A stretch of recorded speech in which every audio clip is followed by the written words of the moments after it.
I wake up remembering a dead man's life. The first memory I had this morning wasn't mine. It was the feeling of cold, damp earth pressing in, the splintering of wood just above my head. It was the memory of a coffin lid shutting me in. I remember a profound, suffocating darkness, the taste of dirt on my tongue, and a single, final thought that echoed in a voice I didn't know. It wasn't supposed to end like this. I woke up gasping, my heart hammering my ribs, drenched in a sweat that had nothing to do with the mild temperature of my new apartment. For a second, I didn't recognize the room. The high ceilings, the strange shape of the wardrobe, the moonlight cutting through the blinds. It was all alien.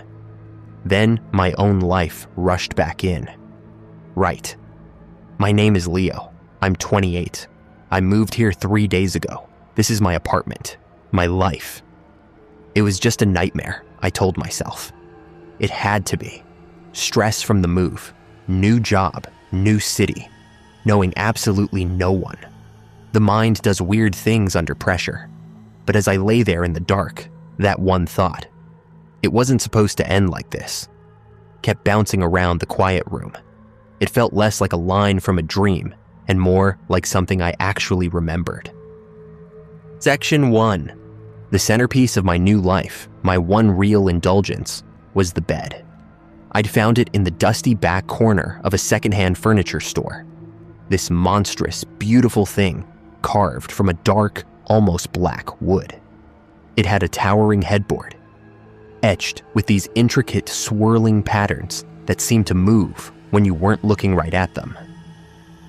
The owner, a stooped old man with watery eyes, called it a Victorian masterpiece, said it had history. I just thought it looked incredible.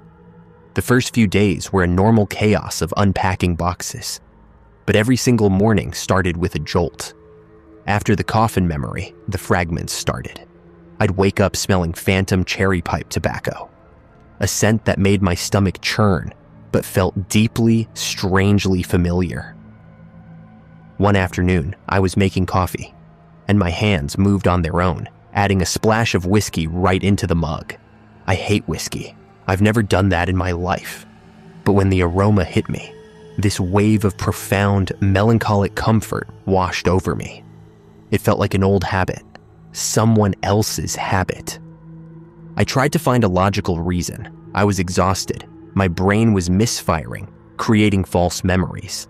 It's a thing, right? I've read about it. But the episodes just got more specific, more real.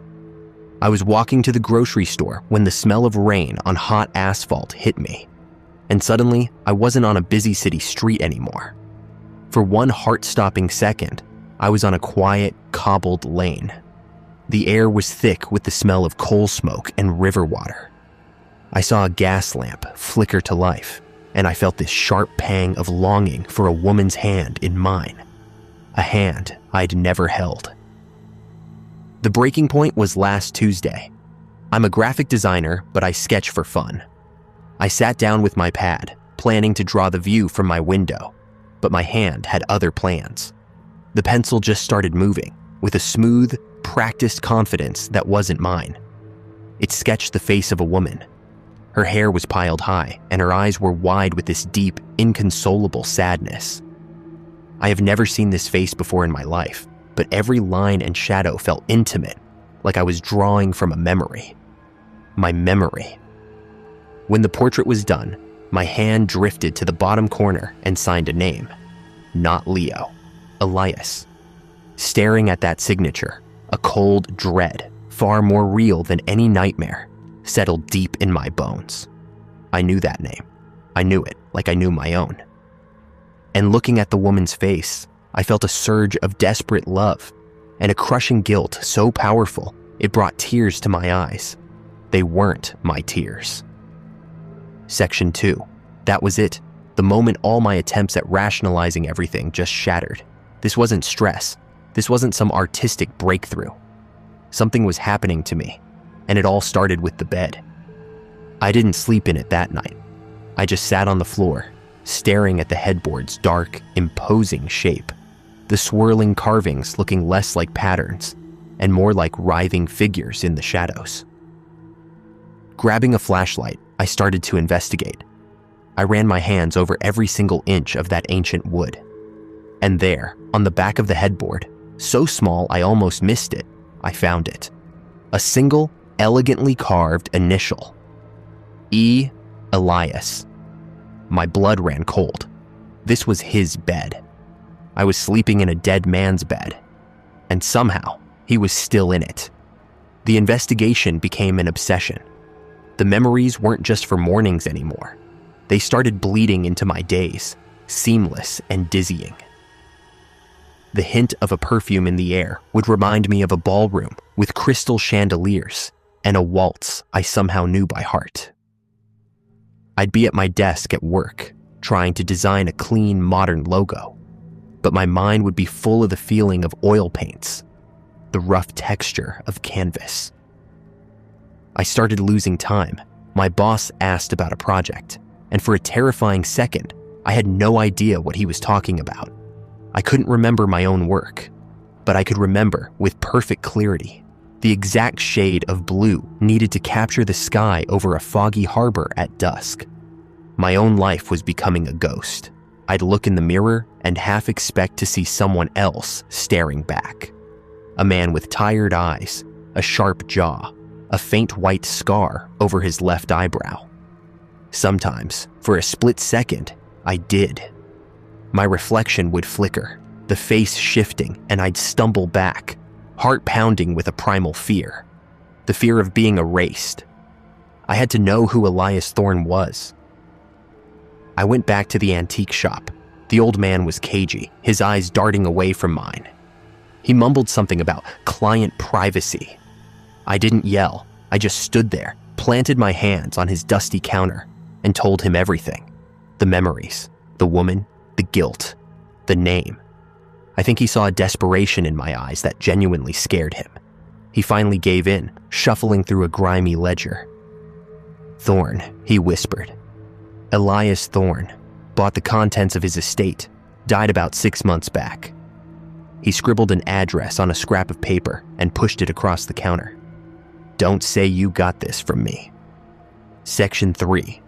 The address was in a part of the city I'd never seen, a neighborhood of old Gothic houses practically choking on ivy and secrets.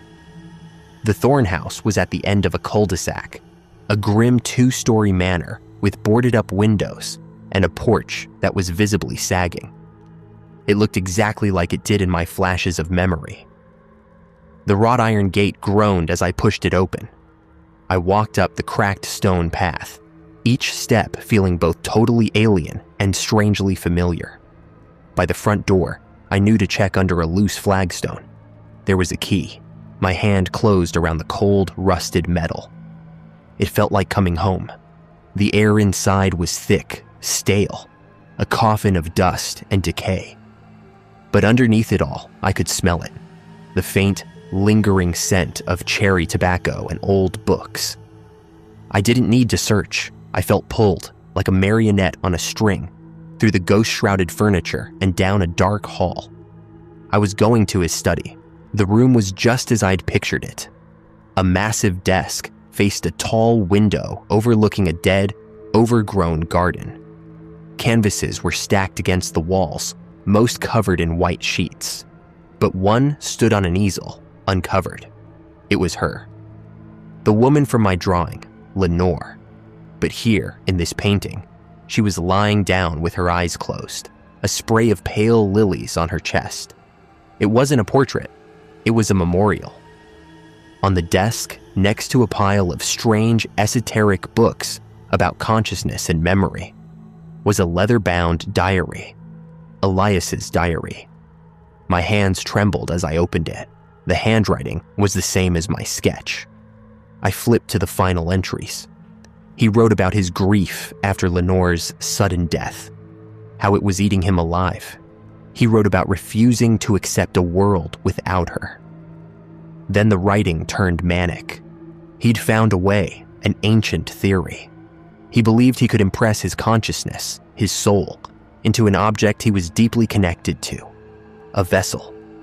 He could cheat death, wait inside the wood until a new mind, a new body, made contact. And then he would live again. The final entry was dated 6 months ago. "The preparation is complete," he wrote. "The poison is tasteless. The vessel awaits. I will lie down in the bed where we last spoke, Lenore, and I will dream of you. I will close my eyes in this life and awaken in the next. It is not an end.